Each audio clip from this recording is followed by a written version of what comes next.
describe as so-called liberation?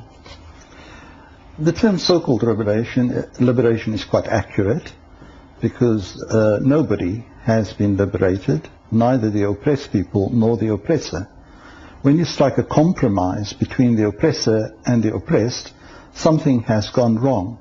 And that was reflected in what was lauded as a good chance to have reconciliation, which was the Truth and Reconciliation Commission.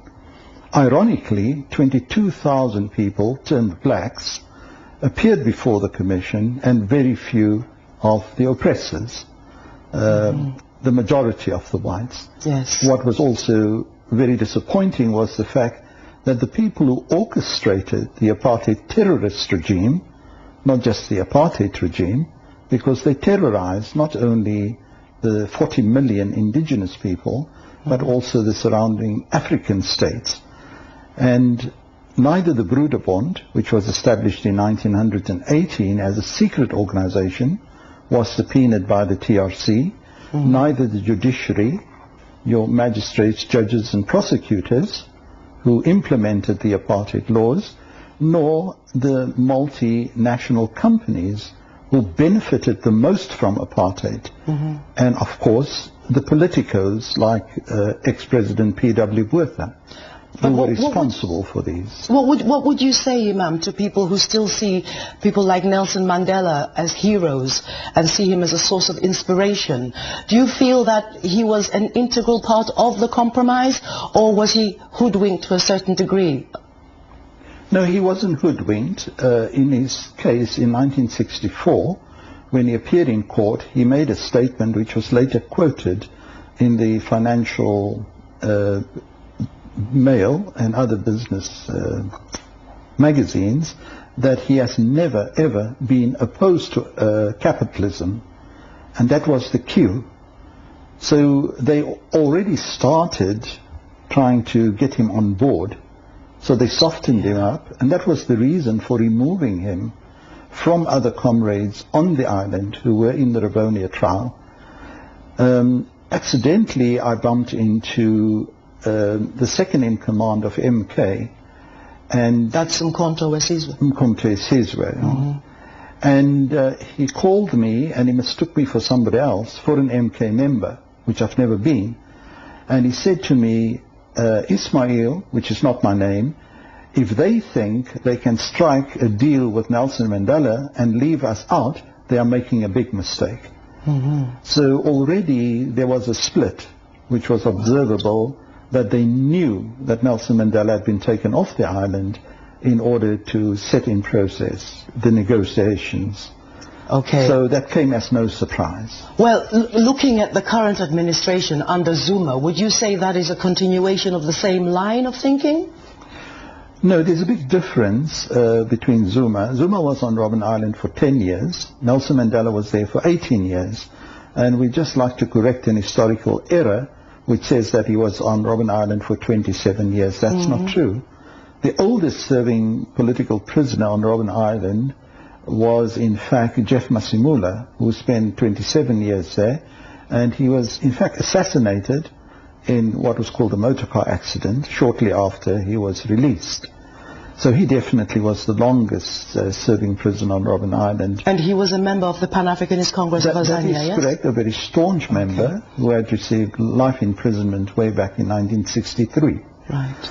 So Nelson Mandela obviously was the key to bringing about the changes. And a lot of the deals that took place, both in Lusaka and London, were directly related to him and involved him. When I was in Pollsmoor prison, way back in the 80s, that would have been around about 86, I was arrested and held in detention. We saw Nelson Mandela leaving the prison complex dressed in a suit, and of course later on we discovered that these meetings were with Kobie Coetsee, one of the cabinet ministers. So obviously later on they confirmed that, and even meetings with the head of intelligence, Dr. Neil Barnard, and others. So it was a long process which started way back in 1982, and of course you had the Dakar conference and other feelers that were sent out. But it was very well orchestrated, Yes. The people who needed the settlement badly were in fact the multinational companies, the financiers, the banks, the investors, because the country obviously was going down a very slippery economic slope. They got them on board. Why did they choose the ANC? Because the ANC has always been very comfortable with the concept multi-racism. And I found it ironical that even Nelson Mandela, on two occasions, one is a set of essays written by Robben Island prisoners and edited by Mac Maharaj called Reflections from Robben Island. And the first essay is by Nelson Mandela. And in there he still refers to people as coloreds and as blacks and Africans.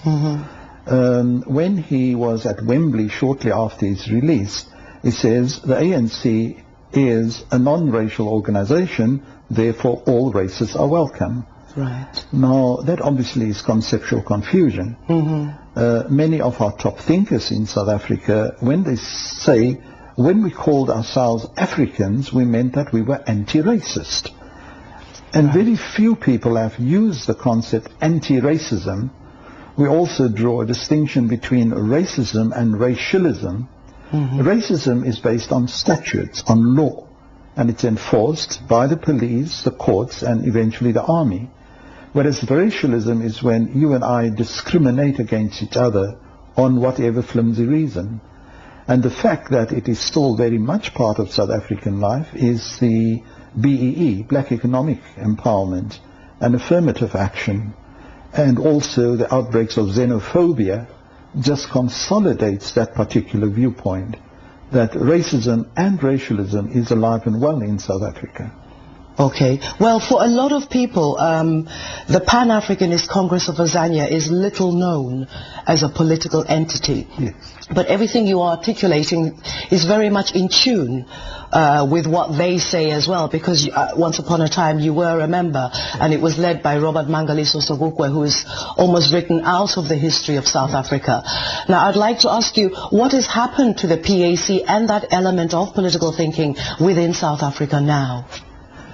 Yeah, you are quite right. Robert Sobukwe was on Robben Island. He was held there for 6 years, and he was the only prisoner in the world who was held on Robben Island as a political prisoner due to a law passed in Parliament just for him. Yeah. And it's known as the Sobukwe Clause. And every year they had to renew his detention, and they had a very good reason, because they compared him to the late Albert Luthuli, Chief Albert Luthuli, and said, why couldn't you just ban Sobukwe but release him from Robben Island? And the then Minister of Justice said, it's like comparing a heavyweight boxer with a flyweight boxer. Sobukwe had a lot of clout, and his most important clout was intellectual. And that sadly, that heritage has not been very well looked after, because what is now called, people called coloreds, he rejected and said those who are called coloreds are in fact indigenous Africans, because they're descendant from mothers or fathers who were indigenous.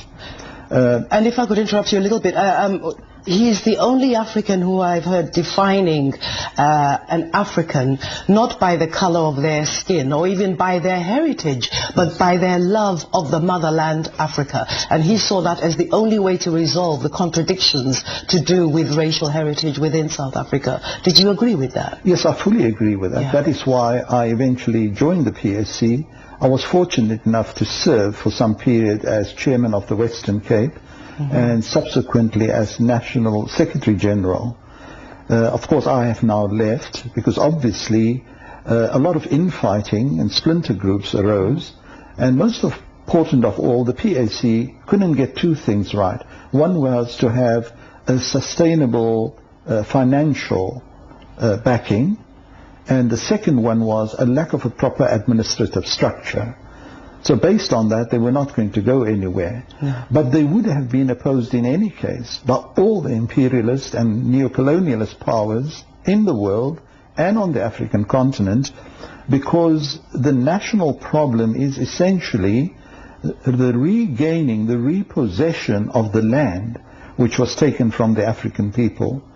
So today, as we are talking here, there is a clause in the Constitution, in fact in the Bill of Rights, it's clause 25, which says that no land will exchange hand except through due process of law, which meant you've got to wait until they decide on this idea of willing buyer, willing seller, which they tried in Zimbabwe.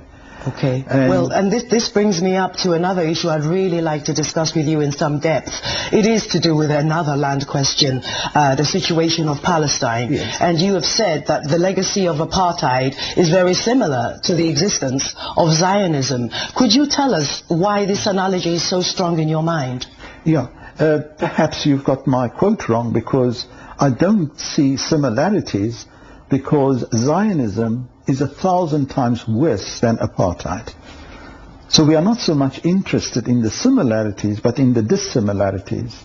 In all the years that we were under the colonial rulers, from 1652 until the apartheid regime took power in 1948, we have never ever had an African township bombed with F-16 fighters.